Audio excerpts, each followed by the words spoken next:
Ассалаумағалейкум жігіттер. Бүгін үлкен Шымкент қаласында автовыставка болып жатыр. Ломит KZ. Қазір біз көрмені бір шам аралап шықтық. Енді өзімізге өте жақыны. Білесіздер, газель автокөліктері ғой. Анда екі газель тұр. Біреуі фермер.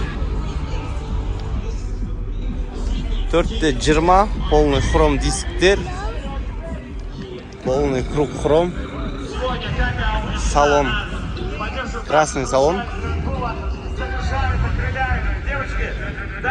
Көрмеге қоятындай қып істеп дайындап алып келген. Молодец жігіттерге. Одан кейін екінші газелінің нөміріне дейін четкий дайындаған. Антиблик терезе болсын. Хром дисктер. Круг.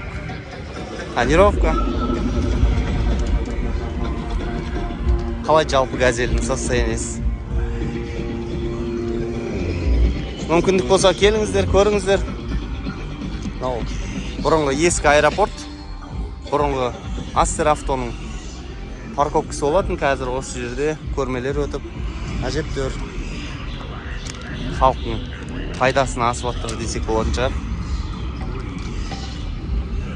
Қазір аралап, көріп, тағы да қандай қызықтар бар, бәрін шығарып отырамыз.